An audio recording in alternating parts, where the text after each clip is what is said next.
Hello, I'm John, I'm a psychotherapist. We ask the internet for questions about mental health, emotional health and well-being. And thanks very much for coming up with lots of questions. Let me read today's question, actually from an acquaintance of mine, so thank you.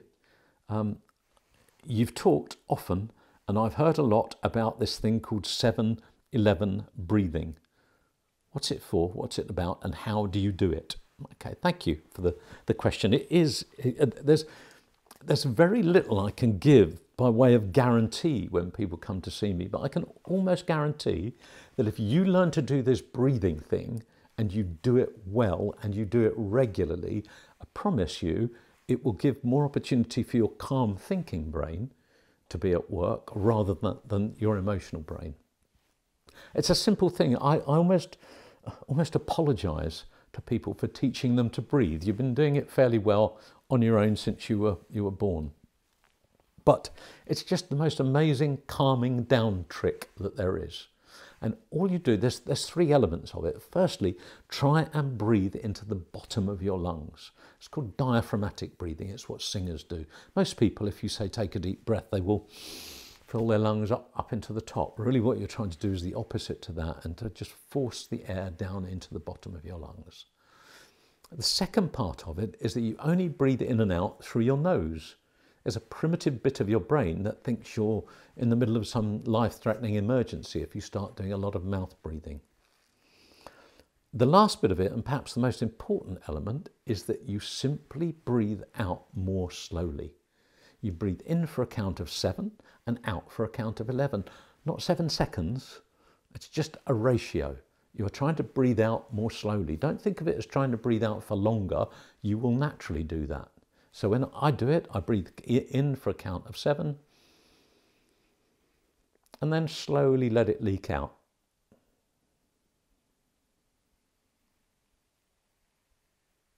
It's just like air gently leaking out of a balloon that somebody blew up quite quickly. So you're breathing in effortlessly. There's no great effort to it. It's just a lovely, gentle, easy breath in. And an easy, slow, calming, relaxing breath out. In through the nose and out through the nose. Now, when you start doing it, it might take you a bit of getting used to. You might just be able to breathe out for a little bit longer. So practice and build up. Let me emphasize something. You are not trying to stretch the out breath, okay? When all the air has gone out of your lungs without any effort, stop and breathe in again. And if you were breathing in for 7 and out for 8, well, great. That's a start. That's something for you to build on. I'd been doing it so long, I breathe in for 7 and out for about 15. But it's not competitive. There's no pressure here. You simply breathe in with no effort through your nose, and then you breathe out again with no effort through your nose and let it leak out. Now, if you do this, it will prevent you from getting highly emotionally aroused in difficult situations. It will only do that if you use it regularly. I stop every day. I have 5 or 6 breathing breaks every day. I do 5 or 6 breaths each time. I do it before I go into my house.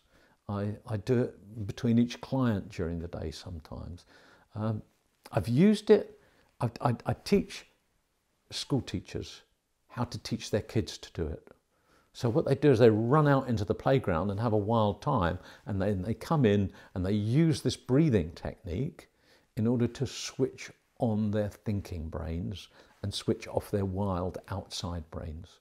So there'll be lots of times in your life when it will be really useful for you to reach for that 7-11 breathing, and if you've practiced it enough, I promise you it will just come to you automatically when you need it. If you need any information about it, please get in touch in the comments below and I'll get back to you. Thanks. Thanks very much for listening. If you've enjoyed this video, please like and subscribe and hit that little bell and you'll get a notification when the next one is up. And look forward to seeing you again. One really important thing before I go, please take great care of each other and please take excellent care of yourself.